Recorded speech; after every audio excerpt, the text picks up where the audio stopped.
Здравствуйте, дорогие друзья, и добро пожаловать на мой канал.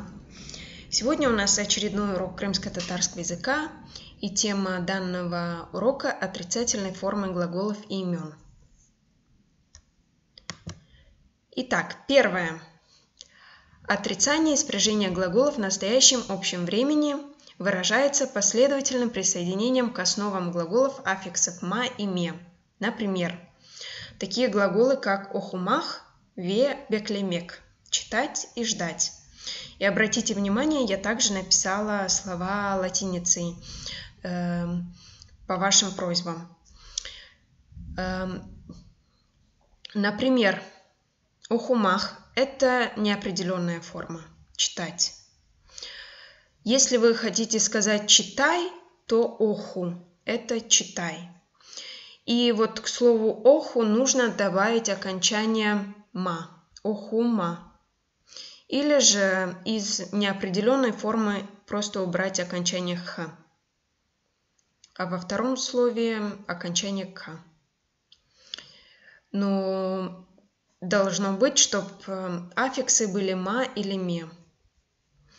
Если слово твердое, то окончание «ма».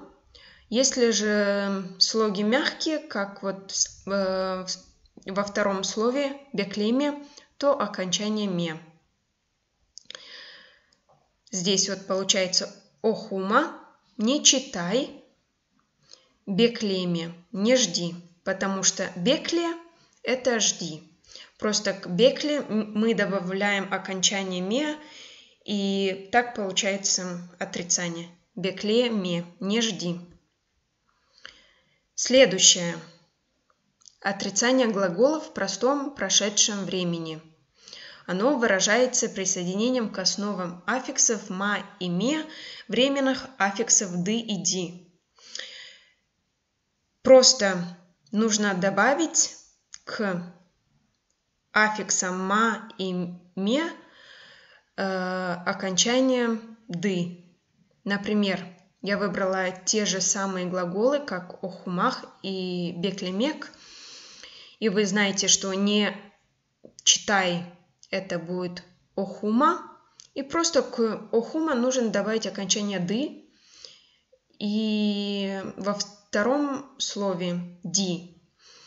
Также здесь, в зависимости от слогов, если слоги твердые, то окончание «ды» с буквы «и». Если же слоги мягкие, как в слове «беклемеди», «беклеме», то окончание «ди» с буквой «и».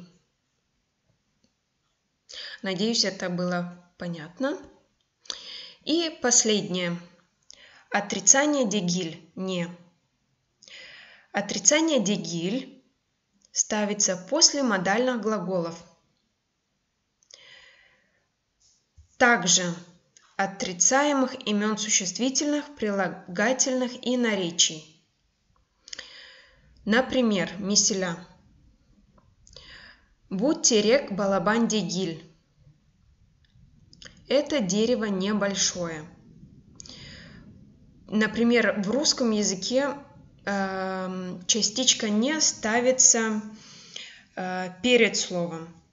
В крымско-татарском языке дегиль ставится после слова, после прилагательного. Как вы видите здесь, балабан большой, дегиль небольшой. Будь терек балабан дегиль. Эбет, будь терек уфах. Да, это маленькое дерево. Эбет – это да. Чтобы вы лучше поняли, давайте разберем еще несколько примеров. Ойле – это так. Ойле дегиль – не так.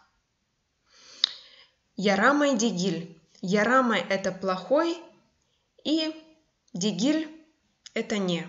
Неплохой или неплохо. Чох дегиль. Чох – это много, чох дегиль – немного. Мюмкün дегиль. Мюмкün – это можно, и когда добавляем окончание дегиль, получается, нельзя. Ну вот, на сегодня, думаю, мы разобрали достаточно. И на этом я хочу закончить данный урок. В следующем уроке я бы хотела разобрать отрицания по лицам, чтобы было лучше понятно. А вам спасибо большое за просмотр. Sağ olunuz dostlar и көрüşкенже.